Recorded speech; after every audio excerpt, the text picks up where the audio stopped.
You wanted the best. You've got the best podcast. The hottest podcast in the world. The Chris Voss Show, the preeminent podcast with guests so smart you may experience serious brain bleed. The CEOs, authors, thought leaders, visionaries, and motivators. Get ready. Strap yourself in. Keep your hands, arms, and legs inside the vehicle at all times, because you're about to go on a monster education roller coaster with your brain. Now, here's your host, Chris Voss. Hi, folks. Chris Voss here from the ChrisVossShow.com. The Chris Voss Show. Welcome to the big show, my family and friends. We certainly appreciate you guys being here. 14 years and 1,400 episodes of the Chris Voss Show. We're putting up 2 to 3 a day. Make sure you're checking out everything we're doing. We've got a great American hero who's going to be on the show today talking about his life and what he experienced in life and endurance and perseverance. But in the meantime, as always, refer the show to your family, friends, and relatives. Spread the word, spread the love, spread the intelligence, make the world smarter and better.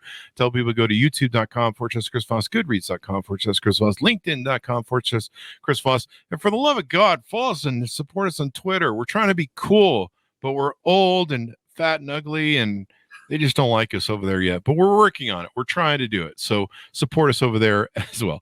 We have an amazing gentleman on the show with us today, and I think you're going to be inspired, motivated, and you're going to just go totally next level at just appreciating life and getting inspiration from others. He is the author of the latest book that comes out July 4th, 2023, which I believe is an American holiday, if I recall rightly. The title of the book is called A Patriot's Promise: Protecting My Brothers, Fighting for My Life, and Keeping My Word. Senior Master Sergeant, retired now, Israel D.T. Del Toro Jr. joins us on the show today. We'll be talking about his amazing book. He was a Senior Master Sergeant of the Air Force. He served in Afghanistan as a Special Ops paratrooper. He was injured in action in 2005, and his long recovery included adaptive sports as well as advocacy for his fellow wounded warriors. He was instrumental in the creation of the Air Force Wounded Warrior Program. And in 2010, he was the first completely disabled airman at 100% to re-enlist. I think you have to be allowed to re-enlist in the Air Force. He's a recipient of the Purple Heart, the Bronze Star, and the Pat Tillman Award for Courage at the ESP Wise. Welcome to the show, Israel. How are you?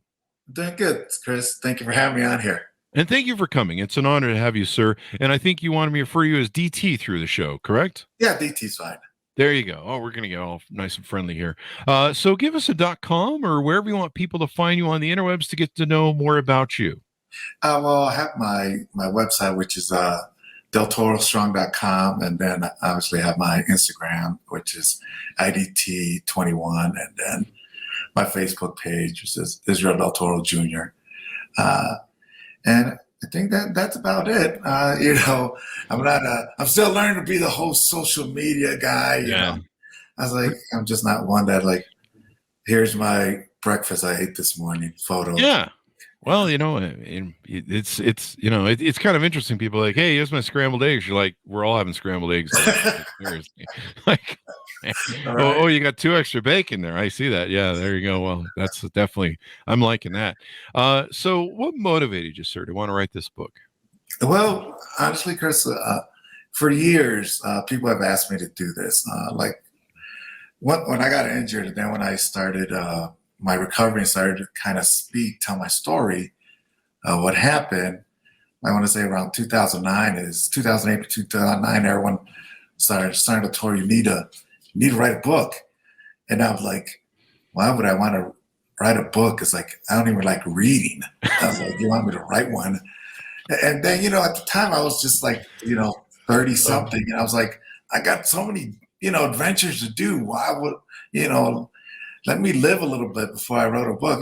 For some reason, I just thought anyone who wrote a book was anciently old and, wow. No one young never wrote a book,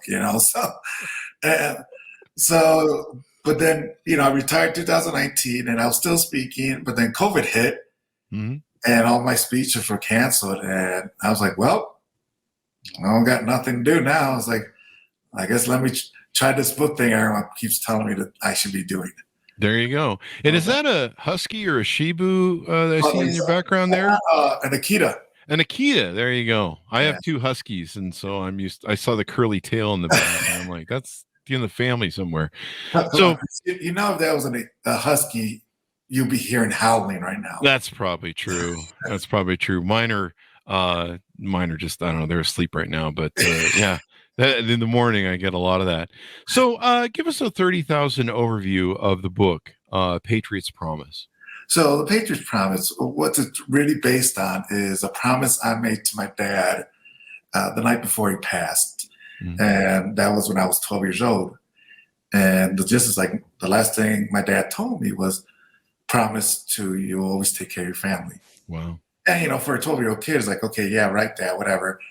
Not expecting that the next day you're coming home from school and you have 2 of your older cousins there waiting for you and telling your mom that your dad had passed. So, you know, that obviously that promise first included my mom and brothers and sisters, but then after when my mom passed a year and a half later, my brothers and sisters, and then it started evolving to my teammates being in the military. And then when I got wounded, you know, being an advocate for all the wounded guys out there.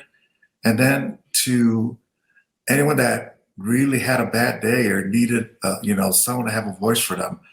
I just kept honoring that promise. That promise really pretty much shaped who I am. You know, that advice my dad gave me back when I was 12 years old. And it helped me through a couple of my struggles, because, you know, in the book you read about how I went through some of these struggles, these obstacles, and thinking, why is this happening to me? And always going back to remember that promise that you made to your dad. And because honestly, my dad was my hero. And it's ironic, you know, yesterday was Father's Day, and yeah, just yesterday, and being able to keep that. And, you know, more, if anything, this book is more like kind of like an homage to my dad, to people know who he was and how those simple words to a 12-year-old kid shaped them and kept them going through those dark times. But it also talks about, you know, me not doing it on my own, me all throughout my journey having people there by my side, because I always think you can't do it on your own.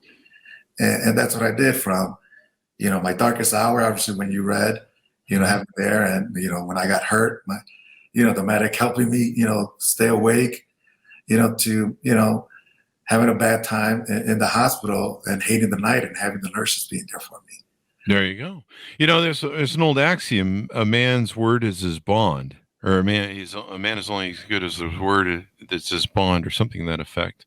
And we used to kind of live in that society where, you know, everyone did things on handshake, and people's word actually meant something. So it's interesting to me, you know, I know that in the military is the band of brothers sort of concept. You know, I've had friends in the military, and, you know, they love being in it because they always know someone's got their back and they can rely on people, and there's loyalty and brotherhood and stuff. And it's hard to find in public life out here. Yeah, and it is, you know, the thing that we miss the most, like especially once we retire or separate, isn't all the BS sometimes we go through, you know, the red tape, and, you know, but it's that brotherhood, that camaraderie where you just don't find it anywhere. And, you know, the closest I ever came to it was being on a sports team, you know. Mm-hmm. But, you know, that bond, knowing that we don't care where you came from, who you are, what you did. We know that you're gonna be the best of that mission, and you're gonna have my back.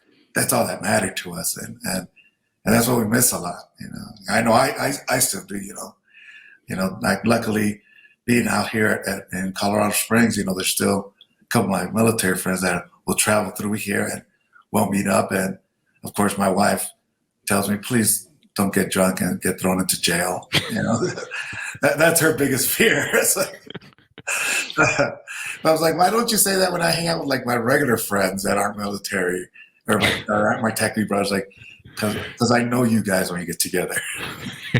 There you go. Well, you know, there's that's what guys do. That's what and plus it's you just said you're in Denver. Colorado Springs. Colorado Springs. That's where the great academy is for the airport, isn't it? Yeah, the Air Force. Air Force. Yeah.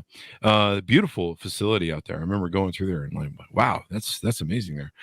So give us a little bit of your origin story. What shaped you growing up? What made you want to get in the Air Force and the military and all that stuff? Well, it's funny, me growing up, south side of Chicago, one of the suburbs out there, on the bad side of town. I never thought I would be in the military. All I thought was, go to school, get a good job, and, kind of grew up like a normal kid. But no one expected, in a year and a half, you're going to end up losing both your parents. So wow. I was, I honored that promise and helped raise my brothers and sisters. And because people ask me, DT, why'd you join? Did you come from, like you said, did you come from, from a long lineage of military or duty to serve? And I'm like, that was the last person you would think that wanted to join the military. I remember teasing my friends, was like, why'd you join the devil? A freaking 18, 19 year old was like, no one's thinking to join the military, at least in my area. And then, like I said, I want to say about 22 years old, and I saw a commercial, and I had a real good job, making good money, but I just felt like I wasn't being challenged. Like something was missing. And I saw a commercial, and I was like, why not? There you go. Was it those famous old military commercials? I think we both probably grew up on. Yeah, and I asked, like, I had friends that had joined, and I asked them, hey, what branch should I go to? Mm-hmm. I had Army, Navy, Marines friends. They didn't have any Space Force friends because that was still in a galaxy far, far away. Mm-hmm. But they all said, Air Force, man, go Air Force. I'm like, why? And they're like, dude, they're the best at taking care of the people. Mm-hmm. They have the best facilities. But the most important thing, dude, they have the hottest chicks. Oh, so I'm like, all right. I was like, you convinced me. 22 years old. Next week. Chris will be enlisted. I'm still single, man.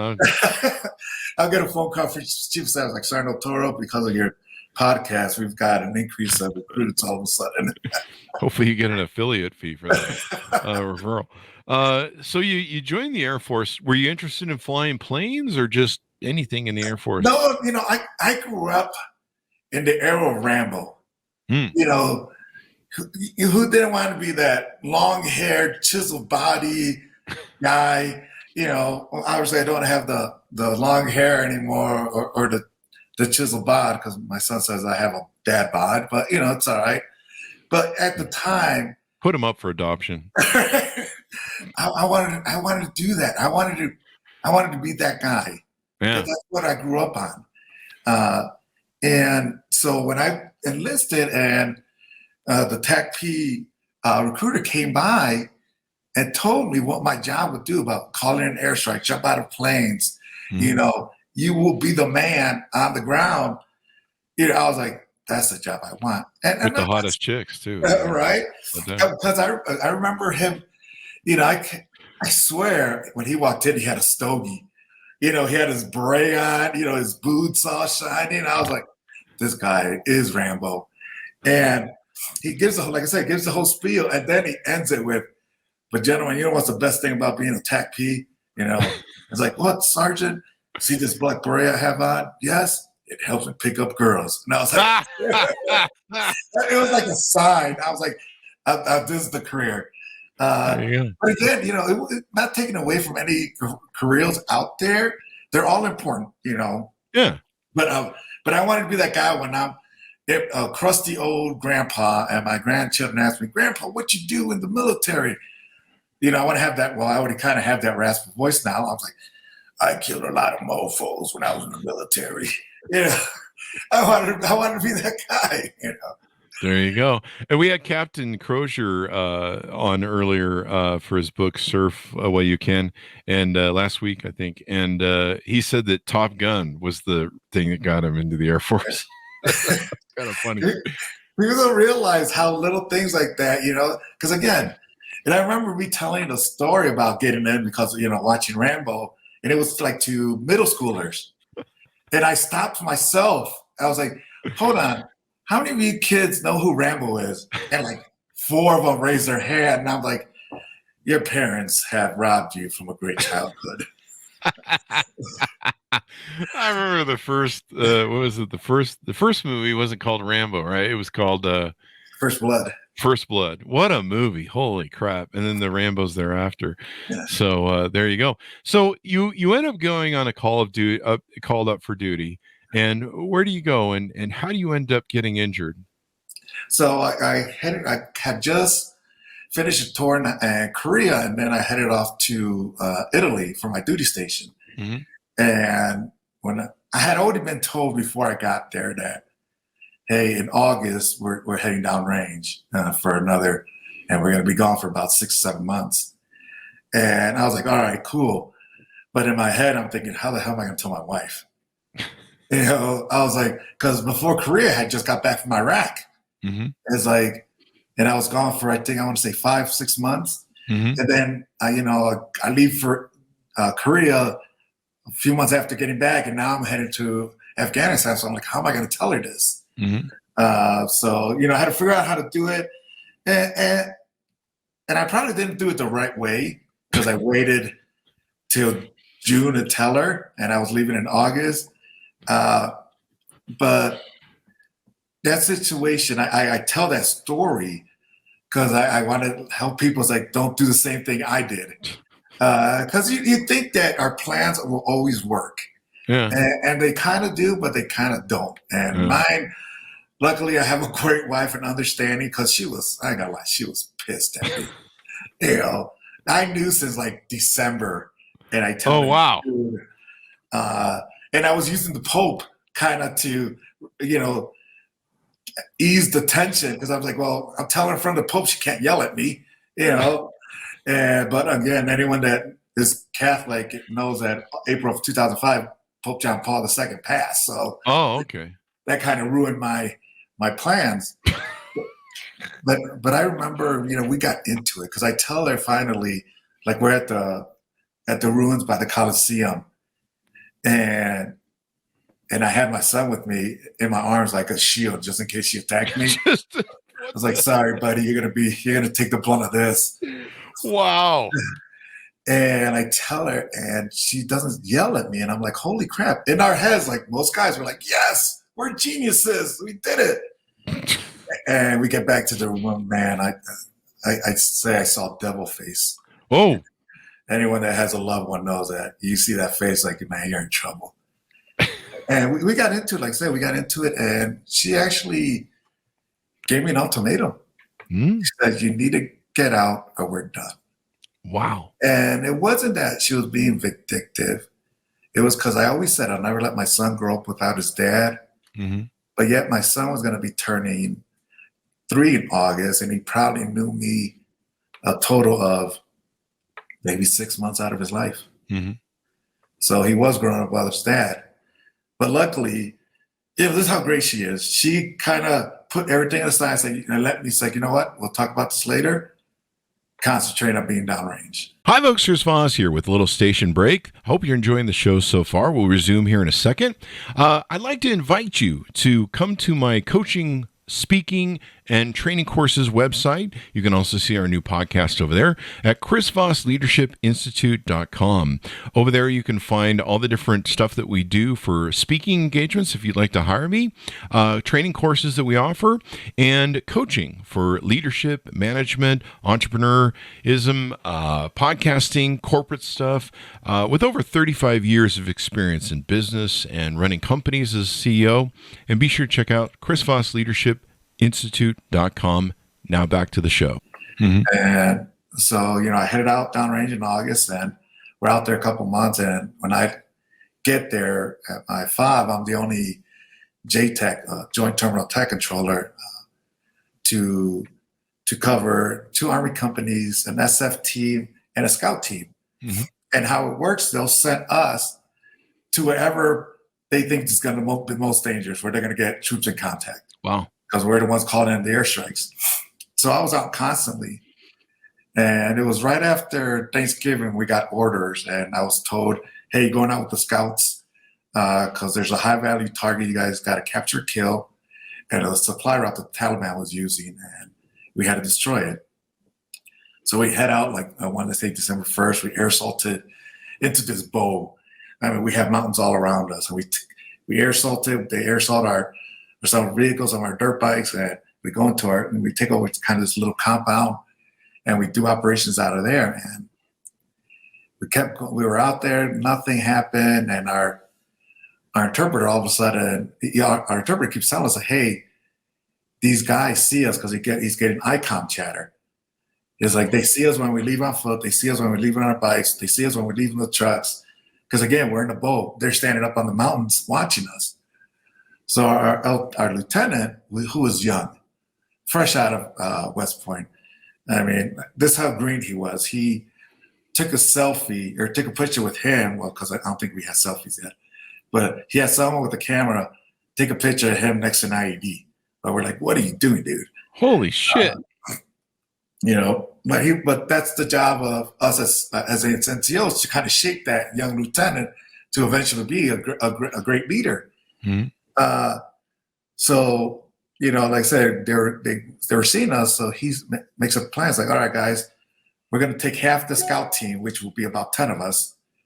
And we're going to go out in 2 vehicles late afternoon. And half of that, so 5 guys, are going to go up on the mountain, stay overnight, to try and capture the Taliban guys as they come up and watch us. And my team was going to be Overwatch. And we had been out there a couple days and nothing. And the night prior, which was, it's crazy because, like almost like a calm before the storm. Mm-hmm. Yeah, I remember it was my turn to do my watch. So it was like 2 hours sleep, 1 hour watch. And it was the clearest night, man. You could see every star out. It's still, I almost compare it to like when Forrest Gump talks about when in Vietnam, when it stopped raining, the clouds were open up and you'll see every star. Mm-hmm. That's how I felt. And the next morning, we go out, we're doing our, we get some ANA, some Afghani National Army. We go to hit this town, nothing really. And then our teammates are saying, hey, we need to get resupplied because we already been out there, like I want to say 3 days. And we're driving back. We're in the lead vehicle. And I remember crossing this creek, and no more than 200 meters after we cross this creek do I feel an intense heat blast. Wow. On the left side. And I was like, holy shit, I just got hit. Mm-hmm. Was it an IED? It was an IED. Wow. And people talk, about how your life flashes in front of you. And I never really believed that. But man, when I got hit, it almost seemed like a movie reel where you see clips of moments. But for me, it was like the most distinct ones were 3 things that hadn't happened yet that were supposed to happen. Mm-hmm. Like one was me and my wife finally getting married by the church. Wow. After our 3rd attempt, because every time we tried, I was deployed. Us honeymooning in Greece because that's where she always wanted to go. Mm-hmm. But the last one was me teaching my boy how to play ball because I'm a big ball player. Mm-hmm. And then something in my head clicks and says, you got to get out of this truck. And I pop the door. I come out. When I came out, man, I was on fire from head to toe. Jesus. But I knew there was that creek behind me, so I turned, run to it. But the flames overtook me, and I collapsed, and I'm laying there, and I'm thinking that I'm going to die here. That I broke my promise to my family that I'll always come back. Wow. Broke my promise to my dad, to my son, that I'll never let him grow up without his dad like I did. But most importantly, I'm breaking my promise I made to my dad when I was 12 years old that I always would take care of my family. That's interesting that in that moment you're still very selfless. Most people would be focused on themselves. Yeah, I just, that's all that was running through my mind was my family. Mm-hmm. I promise. I just wanted to be back for them. I just wanted to, raise my boy. And then, earlier I might have, busted on the LT, but I must have yelled out that I'm going to die here. Mm-hmm. And he said, DT, you're not going to die here. And he throws some dirt on me, helps me up, and we both jump into the creek. And the sound that I heard was the same sound as when you put a hot pan in cold water. Jesus. That sizzle sound. And the LT jumped in too, because when he helped me, I lit him on fire. And I was like, sorry, dude, can't really control flames, you know. And I look at him, and I'm like, dude, this sucks. And he's like, are you trying to be funny, DT? He's like, no, sir, I just got blown up. I was on fire, had to jump on a freezing cold creek in December in Afghanistan. This sucks. And for me, I don't know, it was me subconsciously just calming the situation down. Because as soon as I got hit, my guys on mountain, they're getting hit with a crossfire. Now they're calling back for gunslinger, which is was my call sign. Because it's like, we need CAS, we need close air support. So I had to figure out what to do. You know, yes, I'm Air Force, but, you know, they're my Army brothers. They're my family. I have to honor, again, that promise to my dad. Wow. Take care of your family. So I had to figure out what to do. You know, my radios that I had were destroyed. My backup radios were in the truck that got destroyed. And I remember the medic trying to take care of me. It's like, dude, I'm okay. It's like, just cut off my we call them Ranger panties, the little running shorts. I had them underneath because the elastic was burning me. Yeah. And I was like, take care of Bailey. He was our gunner. He got blown out, and the truck had ran over his legs. Jesus. It's like, so I had to figure out what to do. Luckily, one of the other scout guys had a radio called Nembitter. And I tell him, hey, man, get on this frequency, repeat everything I say so we can get some help here to our guys. Jesus. So by the last transmission I went out after he was repeating everything I said, I guess that's when the adrenaline started going down. I started having a hard time breathing, and I started to get scared. You know, I tell people as much as I want to tell people I was like Rambo, that I had no fear. It's like I got scared. And your body's probably starting to go into shock at that point. Going into shock. I'm tired. I was like, I want to sleep. And I remember telling our medic, hey, man, I'm just going to lay down. Let me close my eyes for a second. Wow. But he knew if he let me fall asleep, I would never wake up again. How bad were the burns across your body?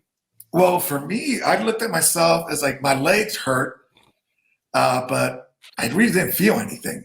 You know, I looked at myself like, okay, I got a little blood on my, like I said, from my leg, on my left leg, but I had all my body parts. So I'm like, okay, I'm good. I was like, figured, okay, I probably got my eyebrows and hair singed, but that's the worst of it. But, you know, he knew I was a lot worse than I thought, the medic did. And he just tried to keep me up, trying to find things to, you know, fight for, trying to find my spark.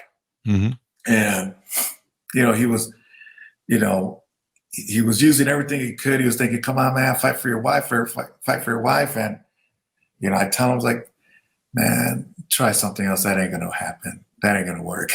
I'm kidding. He didn't say that. I was like, throw some jazz. You were getting a little too serious. You're getting too serious. You got me on that one. But he knew that I had lost my dad while I was young. And so and I said, I would never let that happen to my son. So he used that. He's like, come on, DT, fight for your son. You said you'll never let him grow up without his dad, like you fight for your son. Because I tell people we all have a spark that drives us, that keeps us going. And sometimes you can find out your own, and sometimes you need help. And the medic knew my son was my spark. And so he's making me yell it, you know, the top of my lungs, you know, they're starting to Toro, you know, butt naked, yelling that I got to fight for my son. And then he says the weirdest thing. He's like, DT, fight for your son so you can teach him to be a pimp. And I'm like, did he really just say that? And he repeats it again. So again, there I am, yelling at the top of my lungs, you know, naked in Afghanistan, saying, I got to fight for my son to teach him to be a pimp. That sounds like Saturdays around my place. but you know, it worked. Because you use whatever you can to keep your teammate motivated, keep them alive. Yeah. Because it kept me up, it kept me going until the helicopter medevac arrived. And I remember they wanted to carry me to the helicopter. And I was like, oh, hell no. I was like, I walked into this fight, I'm going to walk out. Mm-hmm. And I hobbled my naked butt to the helicopter, and I'm laying there thinking, oh my God, I could finally relax and get some good drugs in me, And I remember the flight in and out. I remember landing at our FOB, them taking me into our little field hospital and seeing some of my rest of my Air Force teammates and Army teammates. And the doc cutting off my watch, the doctor, and then telling me, you're going to be okay. And that was December 4th, 2005. I wake up March of 2006. Wow. So did you go into a coma? Did they put you in a coma? Yeah, they put me in a coma. And it's crazy being in a coma because it doesn't really hit you until a year after. Oh, really? Yeah, because like I said, I'm a big baseball guy. I'm a big ball player. I remember watching, it was like January of 2007. Mm-hmm. And I'm watching ESPN. And I hear it's the 1 year anniversary of Kirby Puckett's death. And I'm like, when did Kirby Puckett die? I was like, oh, it was when I was in a coma. But that's when it really hits you. It's like, oh my God, anything that happened within those 4 months when I was in a coma, I have no memory of. Wow. So you almost need to go back and watch CNN for 4 months. Put you in a coma? Something. I don't know. Catch up on here's what happened in your life. So you have to go through a lot of rehab, right? And what's that journey like coming back? Is just keeping your word and your promise be the thing that helps you fight and be the spark to make you carry on? What helped me a lot, yes, that promise was a big part. But having my family and my friends there when I wake up, and then me wanting to be with my son, because when I woke up, obviously they ask you the normal questions. Do you know where you're at? I was like, nah, I don't know. Germany? It's like, no, you're in San Antonio. Wow. The date, December something, 2005. It's like, no, it's March of 2006. And then, after that, they start telling you what had happened to you. Jeez. How you almost died 3 times. Wow. We gave you a 15% chance to survive. 15%. Wow. 80% of your body has 3rd-degree burns. Mm-hmm. And yeah, you're awake now, but you still got a long recovery. Jesus. You're going to be here for another 1.5 years. And you'll be on a respirator for the rest of your life. You may not walk again. And your military career is pretty much over. Jesus. And I remember them kind of waiting for my response because I couldn't move because all my muscles atrophied. Mm-hmm. I was all bandaged up, and I started seeing that, okay, I'm missing digits now on my fingers, now my hands, I mean, and I couldn't talk because I had a trach. And they're waiting, so they're just reading my lips. And I pretty much told them, you can kiss my ass. I'm not going to accept that. I never accepted anyone tell me what my life was going to be. A kid growing up on the bad side of town with no parents, statistically, I should have been a gangbanger drug dealer. I was neither. When I was graduating high school, I remember my counselor saying, you should go to a community college, which nothing wrong with community college, but I wanted to go to University of Illinois. And then getting a full academic scholarship and slamming it on my counselor's desk and telling them to F off, I probably should have thought that through because my counselor I went to a Catholic high school, so my counselor was a priest. You're going to hell now. That month of detention was worth it, though. Oh, your attitude. So why would I going to accept now what these doctors say my life is going to be? I was like, I'm not going to let this define me. I'm going to define who I am. There you go. And I wanted to show my son that Dad's going to beat this. Yeah. Plus, you need to make him a pimp. So has that turned out yet? Are you still working on that? I'm still working on it. Is the wife going along with that? My wife's not very good along with that. She doesn't like our son would not be a pimp. but most of all, man, I really want to show those SOBs that left that bomb there that they ain't gonna ruin my life, man. Wow. I'm still gonna continue. And don't get me wrong, it was hard. Learning to walk again is hard. But the worst of it, most people don't understand where it's really burned, your skin becomes hypersensitive. So like this, my hand right here. You could have rubbed a feather across it, and it felt like you were cutting me with razor blades. Oh, wow. But you have desensitized, or you can't touch anything, and then getting stretched. So you get that elasticity of your joints. And it was some of the worst pain, but I knew I had to go through it. I had it. If I wanted to get better, if I wanted to be independent, I had to go through it. So every day, going to therapy, I remember it would change. Stick your hands in and like pebbles, rub it against the carpet and sand, some of the most intense pain a human could go through. But I had to do it. I wanted to see my boy. And yeah, I have bad days. Who's not going to have a bad day? I went from a 200-pound muscle head to 115 pounds. I was frail, scared, tiny. I looked like a podcast host. Not me, because I'm a big, heavy podcast host. But who's not going to have a bad day? But I had friends there by my side to help me get over those bad days, so I wouldn't just dwell in that darkness. So once I started getting better, 2 months after they gave me that diagnosis, I left that hospital, walking and breathing on my own. 2 months. 2 months. Wow. And but when I got out, man, I still had a long journey to go. Most people think this face is what I looked like when I came out. I was like, no, this is hundreds of procedures done on me. Wow. But what I saw while I was in the hospital, like I said, I missed being with my teammates. I missed being downrange with them. But I saw all these wounded guys as my brothers now. Because I was wounded, but I was still an NCO in the Air Force. And the duty of an NCO is to take care of his troops and make things better for them, even though they may never see the benefits of it. Wow. And became a big advocate for them and spoke for them. And there's times maybe I should have used a little bit more tact, but sometimes I was like, fuck it. I was like, I had to do what I had to do to take care of my guys. There you go. And you become an inspiration for a lot of people.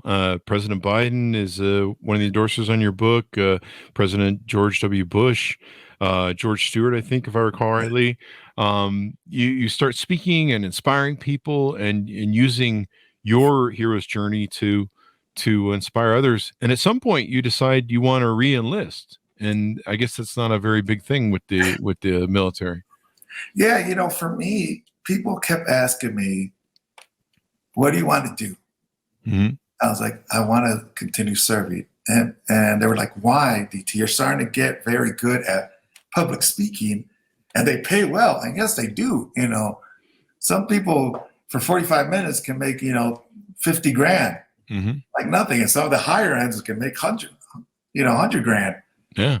But I used to tell them, like, there's thousands of people, hundreds of thousands of people that out there that make amazing money and hate their job. That's true. So why am I going to give up my job for some money when I love doing what I love being a techie. I love being in the Air Force. I love serving my country. So why am I going to give that up for a couple bucks? And so I fought. It took, I want to say, 5 years. Wow. To show that I still had value. Yes. Could I be an operator, be downrange? No, unless we become like Star Wars and I get a cool Luke Skywalker hand and use the Jedi mind trick on people. But we're not there. But I knew I could teach because my mind was there. I could get the next generation of operators going. But the biggest thing that was holding me back was lawyers for the military. Really? Wow. But again, luckily I had people in my corner. I talk about Mr. Beckett and Mr. Myers. who helped me a lot. The lawyers had said that, well, okay, yeah, Sergeant Toro's getting stronger. He's able to do a lot of things, but he can never deploy again. Mm-hmm. So Mr. Myers researched. He's like, okay, you're saying this guy who has deployed multiple times can't stay in because he can't deploy anymore. But yet, at the time, I would say it was like 68% of the Air Force never deploys. Mm-hmm. And you're saying he can't stay in. And that was it. The lawyer's like, okay, got it. And, Wow. and I remember going to my med board and them telling me, okay, Sergeant Toro, here are your options. You're 100% disabled, full medical retirement out of the military. I was like, okay, yeah, I'm expecting that. Like, here's option 2, 100% disabled, able to re-enlist in the Air Force and become an instructor. And I was like, yes, I'll take it. And they're like, hold on, wait. I was like, option 3. I'm like, what the hell? What other options are there? He's like, 100% disabled, medically retired, come back as a GS-11 civilian instructor. And Civilian. Civilian, meaning GS-11, you're making like, I don't know, like 80,000 or above plus. Mm-hmm. And I was like, well, I was not expecting that. Mm-hmm. And this was like right before Christmas, like a week before Christmas. And I asked them, how long do I have to decide? Because I wasn't expecting that. Mm-hmm. And they're like, you got after the Christmas break to let us know. So I went home, talked to a couple of mentors, and they all said the same things. Like, DT, you know what you're going to do. They was like, why are you wasting our time calling us? And they were right. I knew. The next day, I was like, I'm staying in. I was like, I'm re-enlisting. Wow. And on February 2010, that's when I became the first 100% disabled airman to re-enlist in the Air Force. The first airman with a 100% disability rating to be allowed to re-enlist. That is powerful, man. And to want to go back and help people and serve your country and serve others and as you say, keep your promise, keep your word. That just is a masterful standing of character in my mind. No, I appreciate that, Chris. It's just, there you go. I love my job, man. I didn't want to give it up. Why am I going to want to give it up? That's true. Plus, like you mentioned earlier, those guys in Iraq or Afghanistan, they don't get to win. You win in the end. Right. That is very true. I did. I showed them that my disability, my injury was not going to define me. I was going to define who I am. And that's what I've been doing since then. And, that inspiration speaks to what a lot of people need in life. We all go through trauma. We all go through disappointments. Things don't work out, failures. Lots of things can come at us at life. But taking that attitude of this isn't going to define who I am and I'm going to control who I am is very powerful and empowering, giving you a reason to keep going. Yeah, it does. For me, it's still, even when, you earlier, when you introduced me and said we're going to speak to a hero, I don't see myself like that. Mm-hmm. It still feels weird. It's like I'm just regular DT who likes to hang out with his friends, drink some, whiskey, play some Call of Duty. It takes me a little longer to put my pants on, but, I'm still the same guy. I don't see myself in that light. For me, it didn't really hit me that how my words, my story impact people until this one event I was speaking to the whole base on McGuire, which is in New Jersey, an Air Force base there. And I tell my speech, and I usually open it for question and answer. And some people will ask me things.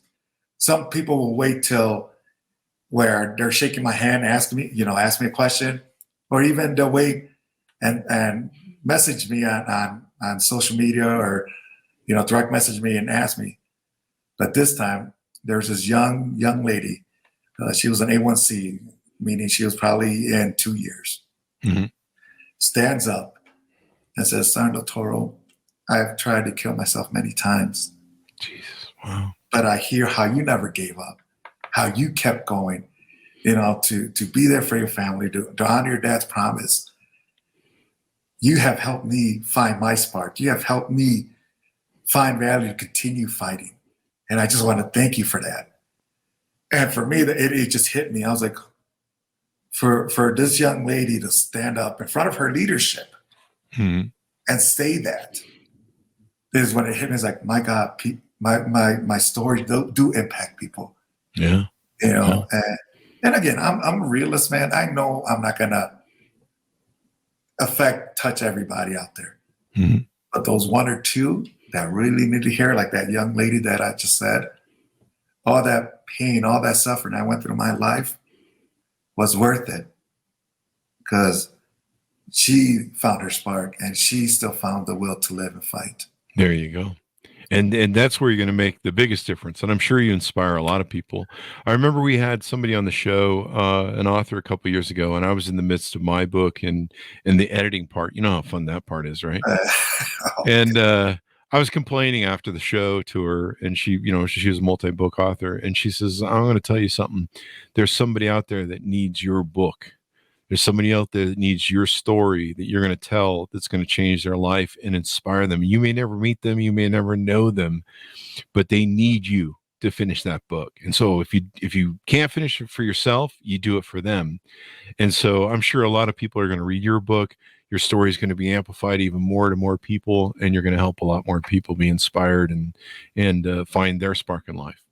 Oh, I appreciate that, Chris. And you're helping me do that. Me being allowed to be on your podcast and talk about this and my journey, hopefully it does, because at the end, I just want to be able to not only honor my dad, but to be out there and to help people on their darkest times and help them find their spark. Because I had to have people help me during my dark times and let me do that for them. And my story does that, then I'm honoring my dad the best as I can. There you go. Keeping, keeping your word, fighting for your life. I mean, people, I'm sure that maybe that young lady, she needed to find, keeping a word to yourself, keeping your word to others, and having that empowerment, if you will. So anything more you want to tease out on the book before we go? Well, I know now I guess I would say, those who have heard me speak, I would say, you can only go into detail in an hour or so. You really can't hit, but I wanted in my book to be more in detail, kind of know more of the little journeys that I went through and how I felt, and the journey, like my wife, because I wanted to include her journey of when I got hurt and what she had to go through. Because we like to think that, when we in situations like that, the family is together, but a lot of time it's not. Yeah. There's bickering, there's fighting. And I wanted to show that even myself, even though when I thought it didn't happen, it did happen. Yeah. And my wife just didn't want to tell me. So, this book goes into a lot more detail, and hopefully it helps, seeing all those little details where, I do have those bad days, how me waking up every morning, I may not show it, hurts. Yeah. I still keep getting up and going, Yeah. So, I just hope people really enjoy it. Someone did ask me last time, like one of my friends, it's like, how's it going? How do you feel about this whole book thing? And I said, it's like, honestly, right now it's more of a pain in the ass. And she's like, well, DT, think of it like a pregnancy. I was like, huh? Well, you're in this labor, and then once that book's out, like a baby's out, all that joy is. And I was like, you know what, Brandy, I'll let you use that analogy. Because if I try and say that, not only are my friends going to bust my chops, but all my female friends are going to like, are you really comparing your release to a pregnancy? It might be go bad. Which I understand. I get it. I get where she's trying to go, but I'll let you say that to other people. I'll just tell the story how you wanted me to use it. There you go. Well, July 4th, your book will be out, and I guarantee you, being an author is pretty damn cool. Like people look at you differently. Like most people would never talk to me or have anything to do with me, and now at least one person will talk to me. So, but it's kind of cool. Well, Chris, people look differently at me all the time, so Well, you'll just. I mean, it's like an added badge of honor. I think the challenge is it's so hard to write a book and get it published and go through the editing process.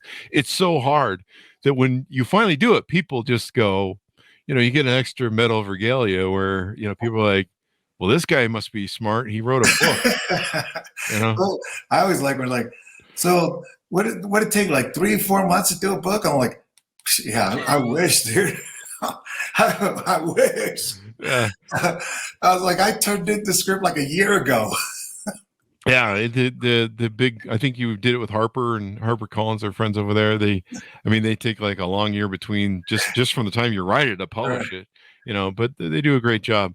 So it's been an honor to have you on. I called you here earlier, and in my book, and I hope a lot of people's books. Any American who defends our country and enlists and puts they're putting their life on the line when they enlist. They don't know what's going to happen. You don't know whether they're going to go to war. I was just reading Mattis's book.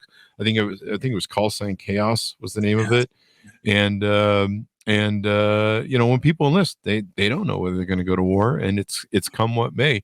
And they're putting their lives on the line for freedom, our country, and this 200 almost 50-year-old experiment that we're kind of still mucking through and trying to form a perfect union, and probably always will be trying to form it. But thank you very much for your service, sir.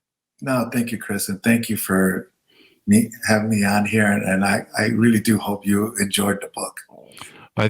We will, and I hope people pick it up and read it, share it, and learn some things about keeping their word, keeping their promise. We need more of that in this world, that these things matter, and that there's a higher calling or higher purpose, whatever you want to call that, but a higher purpose to ourselves and everything else.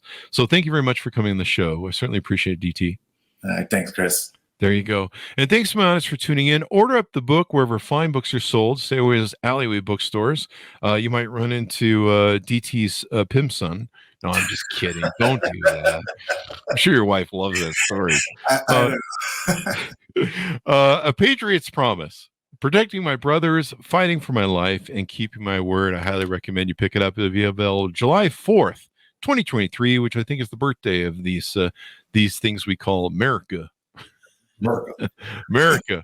There you go. You got to love it. Thanks for tuning in, my audience. Go to goodreads.com/Chris Voss, youtube.com/Chris Voss, linkedin.com/Chris Voss, and follow us on TikTok. We started putting Captain Brett Crozier's stories up there. What an amazing journey he went on. He was the gentleman who he's captain of Theodore Roosevelt. And when he had to resign from his duty, was relieved of his thing over the COVID thing. His shipmen and women underneath him, they chanted his name and gave him a standing ovation as he walked off the ship. It's quite the inspiring story, if you remember it. So just a wonderful story. Thanks for tuning in to my audience. Be good to each other. Stay safe. And we'll see you guys next time.